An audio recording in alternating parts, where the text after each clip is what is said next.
Good morning and welcome to Rosebud Homestead, and thank you for joining us today.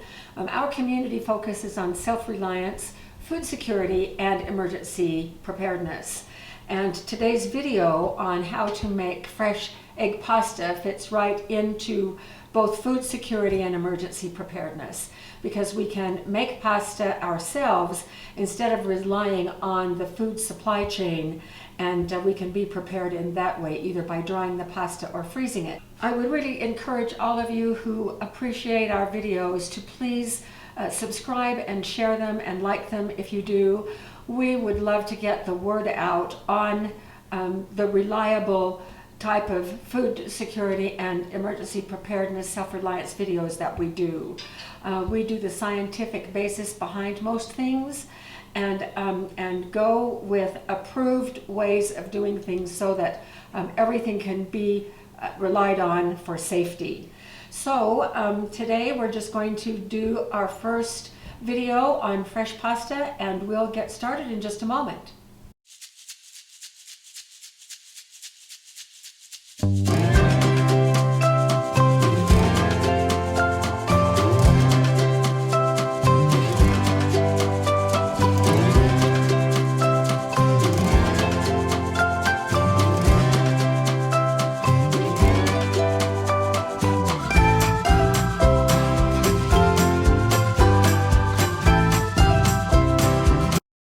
I can just first of all confess to you that I am a novice in making pasta. I am loving it. It is so much fun. I really enjoy it. But for me, it's not like my years and years of experience with baking bread, which I can practically do blindfolded and one-handed. With pasta, as I was doing the research and practicing for myself and wanting to know for myself, I did lots and lots of research, which included watching a lot of people make fresh pasta on YouTube. And if you don't already know this, I can tell you that there are lots and lots and lots of ways to make pasta. So no matter what I do, there are people that are going to disagree with my methodologies. What I was after was something, because I am a novice, I cannot rely on the touch and feel of the dough. I have no experience, or limited experience, in that arena. So I was looking for something that was reliable and reproducible. In other words, exact measurements, and just saying, well, you use 1 egg for every 100 grams of flour. Well, that may be okay for people who are experts, but we know that eggs have different volumes, therefore different gram weights. And so I wanted something very precise. I think that's probably the scientist in me that was really looking for that. The person who helped me out the most on her YouTube videos was Helen Rennie, and I have appreciated her approach, and that's what I'm going to do today. Now, the way we're going to progress through the different pasta videos is today we're just going to do basic egg pasta. Then we're going to move into the vegetable pastas, like green pastas with different vegetable powders, and red pastas. And then we're going to do water pasta with no eggs. We've had a request to do pasta with no eggs, and so I am going to honor that. Plus, what I have learned is there are certain shapes of pasta that do much better with water pasta as opposed to the egg pasta.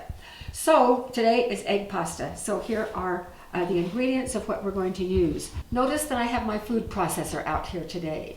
Right away, this is going to throw some of you off, because traditionalists, purists, think that you have to do the well method, which is to put the flour on a counter or in a bowl, add the eggs, and gradually work in the flour little by little.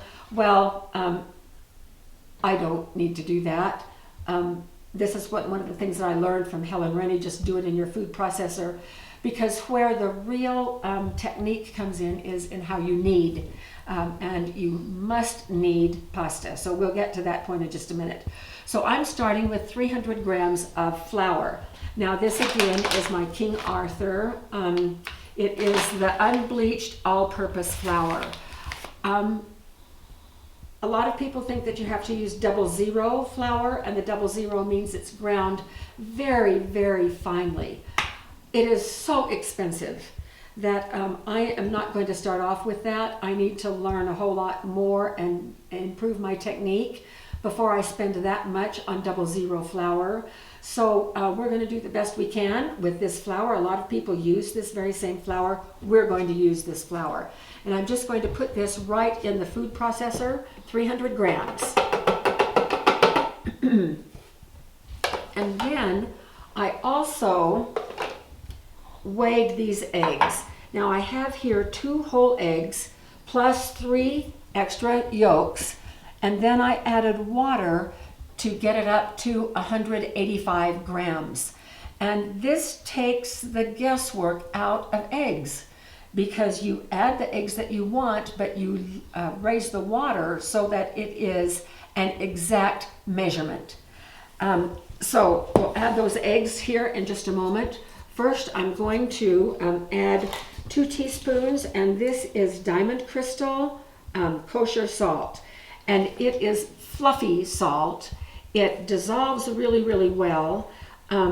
If you do not have Diamond Crystal kosher, don't substitute any other kosher because it's not the same. It's not that fluffyized type of salt. So cut that in half, and you can just use regular table salt or regular any other kind of salt. So 2 teaspoons of Diamond Crystal kosher or 1 teaspoon of just regular salt. Now the next thing I'm going to do is just stir this up a little bit. So now we have our flour mixed with our salt, and I'm going to now just pour the eggs and water in all at once.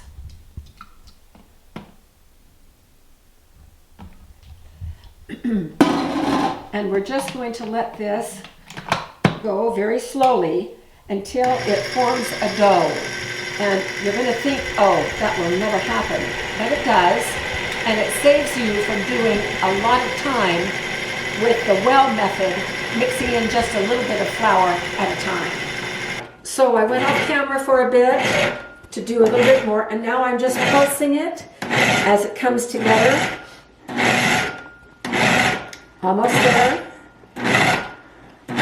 Almost there. And we are there. Okay.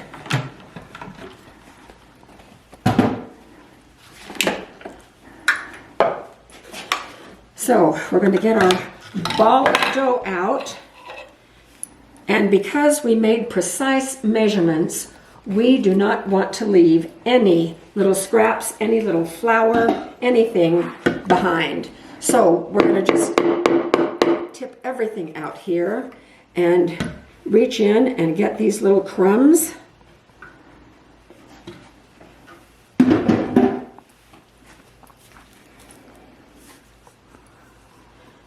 And this flour was all part of the original recipe.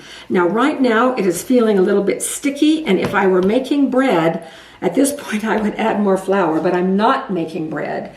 And so we're going to knead this for 1 minute to see if we need to add additional flour. If it is still sticky like this after 1 minute, then we're going to do that. And so we're just going to keep at this, and it is getting less and less sticky. Now, the way that I am kneading this is very different than I do bread. With bread, I fold it all the way over. Something blue. I don't know where we picked that up. We would fold it all the way over and then push it forward, but not with pasta dough. You just turn a little bit under, and then with you don't grab it underneath, you just simply keep your fingers out and you do a little bit of a rotation and a push. I have not needed to add any more flour. I am going to go pick up this flour though. It was part of the original recipe. All right, now what we're going to do to develop the gluten here is to keep doing this for 8 minutes. Under kneading is one of the big mistakes that especially novice people make when they are attempting to do pasta. We want a nice smooth dough on the top. We don't want any of it to break. And so we're just going to keep doing this. Now, I'm not going to keep you on camera for 8 minutes while I do this. Just know I'm going to continue to rotate it just slightly, not 90 degrees, but just keep doing this little style of kneading for 8 minutes. And I'm going to set my alarm on my phone. Otherwise, I'm going to think, oh yeah, it's been 8 minutes, when really it's been, 1.5. Hey Siri, set timer for 8 minutes. Okay, your timer is set for 8 minutes.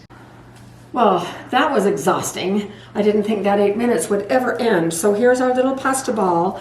Now, we are in drought conditions right now, and our air is super, super dry.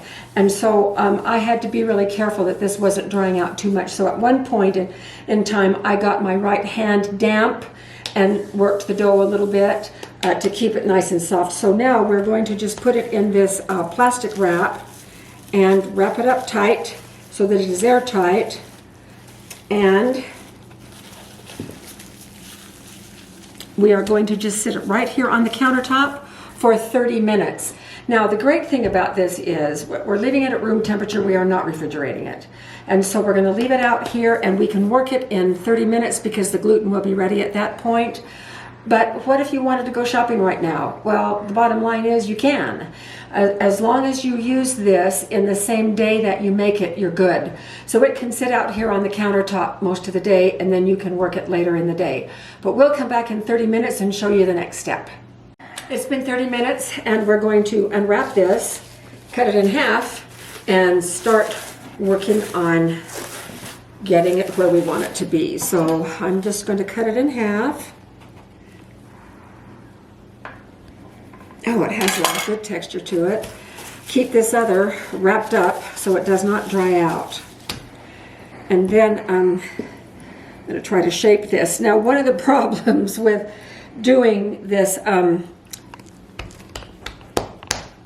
unbleached all-purpose flour, according to several professionals who I watched on YouTube, is that when you don't have a pasta machine, you can hardly get it thin enough with a rolling pin. So all I can say is we're going to try, because I don't have a pasta machine. I'm still trying to decide whether I'm even really going to want one. Okay, I'm going to just put a tiny bit of flour here, very, very little. And then we'll trying to sort of make this into a rectangle. And here we go.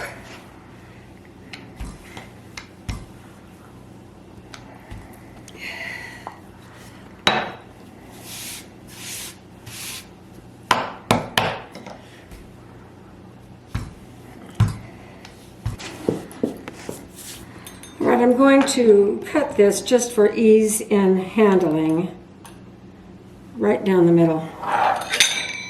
And now I'm going to just spread a little bit of flour on the top because I don't want it sticking to itself when we cut it. All right, I'm just going to roll this just gently in from both sides.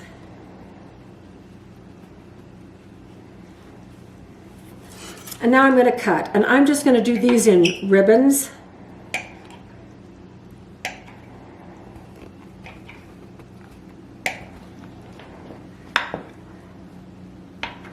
This is my favorite shape because, you know, it's my only shape at present, but it won't be. It won't continue to be because I'm going to learn new things.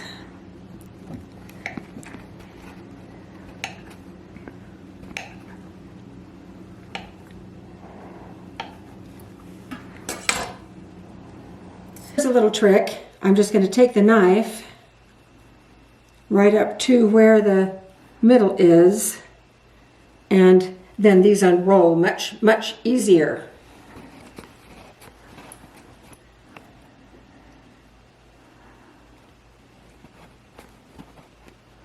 And you have to be careful and flour them, otherwise they stick to each other.